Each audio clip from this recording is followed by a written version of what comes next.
Country के लिए भी उन्होंने बहुत कुछ किया, जैसे कंट्री को साफ रखना और कि अपने देश के लिए उन्होंने बहुत सारे कार्य किए हैं। नमस्कार दोस्तों, द फैक्ट टाइम में आपका स्वागत है। हम पहुंच रहे हैं उन लड़कियों के पास जो डेरा सच्चा सौदा में जाते हैं। वो आपके सामने अपना एक्सपीरियंस रखना चाहती हैं कि कैसा माहौल है डेरा सच्चा सौदा का, क्या सच्चाई है डेरा सच्चा सौदा की। हम लगातार आपको दिखाते हैं लोगों से बातचीत। आज भी इसी कड़ी में लेकर चल रहे हैं आपको फैक्ट जानने के लिए लोगों के बीच में। नमस्कार, क्या नाम है आपका? जी, मेरा नाम मुस्कान अरोड़ा है। मुस्कान जी, क्वालिफ़िकेशन क्या है आपकी? जी, मैं बीए कर रही हूँ, मैं वेल एजुकेटेड हूँ। डेरा सच्चा सौदा संस्था को कब से जानते हो? आई थिंक मैं तब 4-5 साल की थी जब से मैं वहाँ पे जाने लगी हूँ और मैंने तभी से वहाँ से नाम शब्द लिया है। गुरुजी को भी तब से जानते हो? हाँ जी, तभी से जानते हैं। कैसा नेचर लगता है आपको गुरुजी का? सही बताऊँ तो वैसा इंसान, वैसा महान शख्स दुनिया में कोई है ही नहीं। फिर भी अगर लोगों ने उन पर कीचड़ उछाला है तो मेरे लिए लोग ही गलत हैं। बीइंग गर्ल, आप आश्रम में कैसा महसूस करते हो अपने आप को? जैसा कि हम अपने घर में करते हैं, जैसे कि हम वहाँ पे जाते तो हैं एक संगत के रूप में, लेकिन ऐसा लगता है हम वहाँ की बेटी हैं और वहाँ पे हमारे साथ बहुत ही अच्छा व्यवहार किया जाता है। जैसे सभी वहाँ पे सेवादार माता बहनें जैसे कि हमारे ऐसे बिहेव करते हैं हमारे साथ जैसे कि वो हमारी माताएँ हैं, जैसे कि हमारे साथ वाले वो ऐसे होते हैं जैसे कि वो हमारी बहनें हैं। और क्या कहते हैं, हमें बहुत ही अच्छा फील होता है वहाँ पर जाके।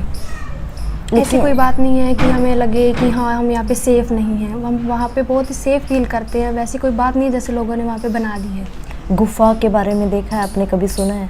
हाँ जी, देखा है। वहाँ पे बहुत ही अच्छा मतलब है। क्या सिस्टम रहता है, मतलब आप कभी गए हो? हाँ जी, गए हैं, लेकिन जिस तरह से लोगों ने बताया है कि वहाँ पे थोड़ी सी गंदी गंदी बातें की, लेकिन वहाँ पे ऐसा कुछ भी नहीं है। क्या कहना है आपका अभी जो भी इतना कुछ मीडिया में दिखाया गया वहाँ जाने वाली लड़कियों को लेकर, गुरुजी को लेकर, आश्रम को लेकर?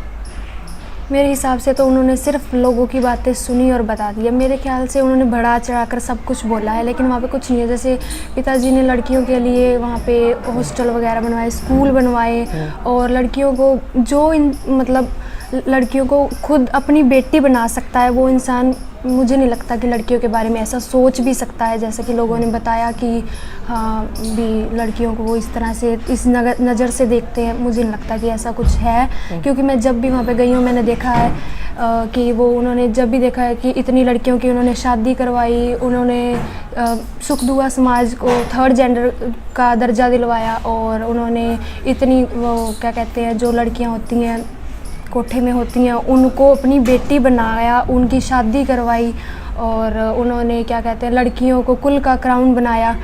मुझे नहीं लगता कि जो लोगों ने बातें की हैं वो सच होंगी। मुझे लगता है लोगों को वहाँ पे जाना चाहिए, मेरे साथ जाना चाहिए और मैं उनको वो दिखाऊंगी कि वहाँ पे क्या है। लोगों ने सिर्फ बातें में जितनी मुँह उतनी बातें, लोगों ने बाहर से देखा और बढ़ाई चढ़ाई बातें और बस बोल दी। आपको ऐसा क्यों लगता है अभी झूठे एलिगेशंस लगाए जा रहे हैं? लगता ही नहीं, मैं ये साबित भी कर सकती हूँ कि वो सब झूठ है। अगर कोई मुझसे पूछे कि वहाँ पे क्या क्या है और क्या गलत है क्या सच है तो मैं साबित भी कर सकती हूँ। फिर गुरुजी को क्यों टारगेट कर रहे हैं, मतलब झूठे आरोप क्यों लगा रहे हैं? जब कोई अच्छा काम करने लग जाता है तो दुनिया सारी की सारी उनके दुश्मन बन जाती है। गुरुजी ने क्या अच्छे काम किए है? मेरे ख्याल से उन्होंने ऐसा कोई भी काम नहीं जो उन्होंने नहीं किया। देखो लोगों ने सिर्फ ये कह दिया कि हाँ उन्होंने ये बुरा काम किया, ये बुरा काम किया। लोगों ने तब वो लोग वहाँ कहाँ गए थे जब वो इतनी गंदगी साफ़ कर रहे थे। इतना शहर इतने गंदे थे, जो जिस नाले के पास लोग देखकर मुंह कैसा कर लेते थे उन्होंने उस नाले को साफ़ करवाया। ये तब लोग कहाँ गए, तब सरकार कहाँ गई थी कि हाँ ये इतना अच्छा काम कर रहे हैं। और जब उन्होंने क्या कहते हैं बेटियों को अपनी बेटी बनाया, जिनको माँ बाप गर्भ में ही मार देते थे, तब लोगों ने क्यों नहीं कहा कि ये इतना अच्छा काम कर रहे हैं। उन्होंने किन्नरों को थर्ड जेंडर का दर्जा दिलवाया, उन्होंने बेटियों को कुल का क्राउन बनाया, इतने अच्छे काम किए, फिर भी लोगों ने ये कह दिया कि हाँ वो बुरे हैं। जो हमारे समाज में विधवा होती है, मतलब जो छोटी उम्र में एज्ड लड़कियां, उनकी मतलब ऐसा हो जाता है, उनके साथ इंसिडेंट हो जाता है, तो उनके लिए भी कुछ किया है गुरुजी ने? हाँ जी, किया है। उनके लिए गुरुजी ने उनकी शादी करवाई है, उन्हें उनका सारा खर्चा खुद उठाया है। उनको अच्छे से अच्छा, जैसा कि हम भी, हमारे पेरेंट्स भी हमारे लिए लड़के नहीं ढूंढ पाते, उन्होंने उससे भी अच्छे लड़के ढूंढे हैं। खुद उनकी शादी करवाई, उनका खर्चा उठाया, उनके बच्चों को मतलब सारी फैसिलिटीज़ दी, जैसा कि खुद के पेरेंट्स नहीं कर पाते, उससे भी कहीं बढ़कर काम किया है उन्होंने। गुरुजी ने ड्रग्स एडिक्शन को ख़त्म करने के लिए मतलब कितने को लोगों का हटवाया होगा? आई थिंक, मेरे को लगता है जब भी सत्संग होती थी तब सब गुरुजी उनसे कसम लेते थे कि हाँ कि करो, उसका छोड़ो। और मैंने हर बार देखा है कि कितने ही ज़्यादा हज़ारों लाखों लोग नशा छोड़ के जाते हैं। और मैंने ये भी देखा, मुझे लगा कि कहीं फॉर्मेलिटी के लिए ना करते हैं, लेकिन मैंने खुद बाद में देखा है, नोटिस किया है कि लोग बाद में नहीं करते नशा, मैंने देखा। और जैसे आपने अभी बताया, अभी बेटियों को बचाने के लिए भी उनको गर्भ में ना मारा जाए, इसके आपको क्या लगता है कितना का चेंजेस आए होंगे सोसाइटी में उनके इस इनिशिएटिव के बाद? कितने लोगों ने मतलब बेटी को नहीं मारा होगा?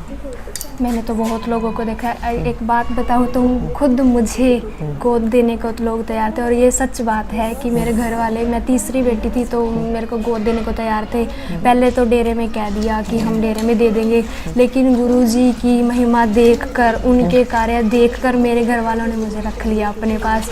ये सब, अब इससे बड़ा उदाहरण मैं क्या दे सकती हूँ आपको, कि खुद मेरे घर वालों ने रख लिया मुझे। आज मुझे सबसे ज़्यादा प्यार दिया जाता है घर में। तो कहते हैं कि ये सब गुरुजी की वजह से ही हुआ है कि आज हमारी बेटी हमारे पास है। तो अच्छे संस्कार दिए हैं उन्होंने मुझे सिर्फ गुरुजी की वजह से। अब 3-4 साल होने वाले हैं, अब गुरुजी नहीं है समाज में, अब क्या प्रभाव पड़ रहा है समाज के ऊपर?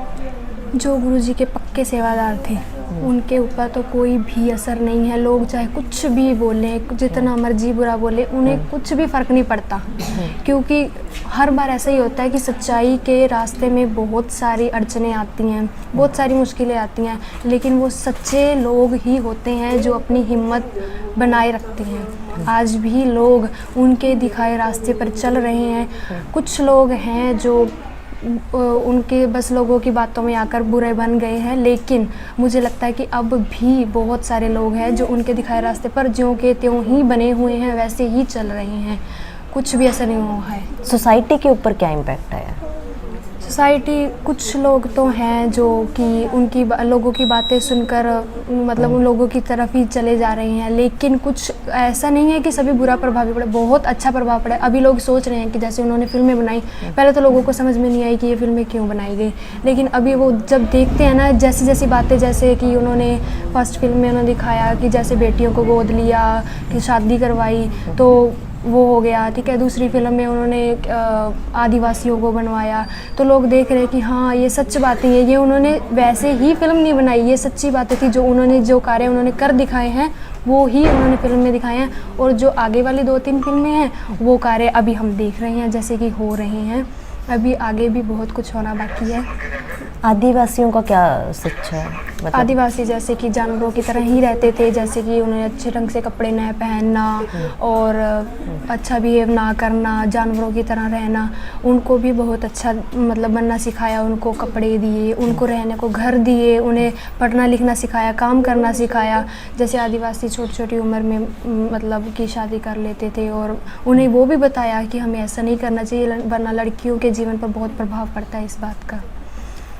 क्या ज़रूरत है गुरुजी की समाज को? बहुत, बस इतना ही मैं बोलूँगी कि गुरुजी के बिना इस दुनिया की हम कल्पना भी नहीं कर सकते। क्या चेंजेस आएंगे अगर गुरुजी वापस आ जाते हैं? बस जो दुनिया रह गई है, जिनको सुधारना बाकी है, अब गुरुजी आएंगे तो वो सुधर जाएंगे, मुझे तो बस यही लगता है। और हमें भी उनकी बहुत ज़रूरत है। हमारा विश्वास तो नहीं डगमगाया है, लेकिन हिम्मत देने के लिए कोई साथ भी होना ज़रूरी है। कंट्री के लिए क्या कंट्रीब्यूशन है गुरुजी का?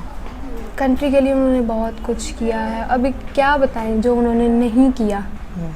मेरे हिसाब से तो जैसे उन्होंने कंट्री के लिए अब ये जैसे कि हो गए, उन्होंने बताया कि हमें सभी से अच्छा बिहेव करना चाहिए। जैसे हर तरीके से उन्होंने कोई भी देखो, जैसे छोटी सी बात ले लो, जैसे उन्होंने कहा है कि बच्चों को पढ़ाने के लिए, जैसे पेरेंट्स उनको बहुत कहते हैं कि नहीं अब आपको फर्स्ट डिवीज़न ही आनी है, फर्स्ट डिवीज़न ही लेके आनी है, तो ऐसे बच्चे सुसाइड कर लेते हैं। तो उन्होंने बताया कि हमें बच्चों को लेके ऐसा नहीं करना चाहिए, उनको थोड़ा प्यार से समझाना चाहिए कि कोई बात नहीं, इस बार नहीं सही तो अगली बार सही, पर ऐसे करने से बच्चे सुसाइड तो नहीं करेंगे और आपके बच्चे आगे अच्छे मार्क्स लेंगे।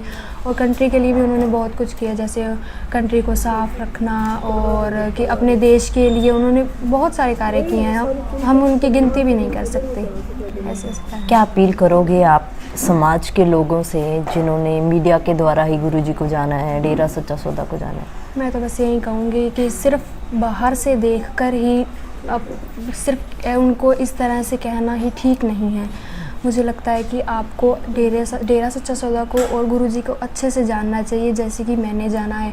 देखो, बाहर से देखने को से तो कोई फल है, बाहर से देखने से तो वो अच्छा लगेगा लेकिन अंदर से वो ख़राब होगा, ऐसा नहीं है। और कोई चीज़ जैसे नारियल है, बाहर से देखने से तो वो सख्त लगता है लेकिन अंदर वो कितना मीठा और कितना नरम होता है, सिर्फ ऐसा ही है। मैं तो यही कहूँगी कि वो डेरा सच्चा सौदा को और गुरुजी को अच्छे से समझें, जितना हो सके उतना समझें, फिर उन्हें पता लगेगा कि उन्होंने जो उन्होंने कीचड़ उछाला है डेरा सच्चा सौदा पर, वो बहुत गलत है। और मैं दावा करती हूँ कि एक दिन ऐसा भी आएगा जब वो डेरा सच्चा सौदा को अच्छे से जानेंगे तो वो खुद कहेंगे कि हाँ, हमने अपनी ज़िंदगी में सबसे बुरा काम यही किया था कि गुरुजी पर हमने कीचड़ उछाला है।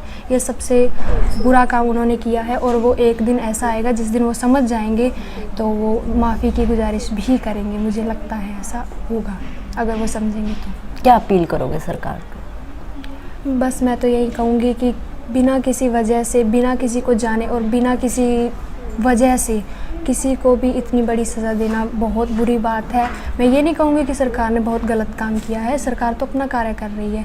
मैं तो बस यही कहूँगी कि गुरुजी को मतलब वो है नहीं जैसा लोगों ने उन्हें बना दिया। अच्छे से समझें, सभी अपना अपना काम कर रहे हैं, करते रहे, लेकिन बस वो थोड़ा करें, ठीक ढंग से अपना कार्य करें और समझें, देखें कि गुरुजी ने क्या कुछ किया। सिर्फ ये ना देखें कि लोगों ने उनके बारे में क्या कहा, ये भी देखें कि उन्होंने क्या क्या किया है। अगर उन्हें नहीं पता तो वो आकर मुझसे पूछ सकते हैं, मैं उन्हें बता सकती हूँ कि उन्होंने क्या क्या कार्य किए हैं। थैंक यू सो मच हमारे साथ जुड़ने के लिए। दोस्तों, वेल एजुकेटेड लोग आपके सामने लगातार आके अपने फैक्ट आपके सामने रख रहे हैं। आप लोग खुले दिमाग से सोचिए आखिर सच क्या है। वो चंद सूत्र या वहाँ जाने वाली लड़कियाँ, आप लोग खुले दिमाग से ज़रूर सोचिएगा। फिर आखिर क्यों इस तरीके से हुआ? आखिर कौन लोग हैं जो नहीं चाहते जिस तरीके से इस बेटी की ज़िंदगी बची है? इनके पेरेंट्स ने गुरुजी की वजह से ही सिर्फ इसको आगे लाइफ दी है और भी बेटियों करोड़ों की ज़िंदगी बची है, और भी अरबों बेटियों की ज़िंदगी बचे, एक सुरक्षित जीवन वो व्यतीत करें, नशे के बिना परिवार व्यतीत करें। आखिर कौन लोग हैं जो नहीं चाहते कि समाज सुधरे? ये आप लोग सोचिए और अपनी राय कमेंट बॉक्स में ज़रूर डालिए। देखते रहिए द फैक्ट आई, और सच का साथ देने के लिए, सच की सोच को आगे बढ़ाने के लिए इस चैनल को ज़रूर सब्सक्राइब करें। बहुत बहुत धन्यवाद।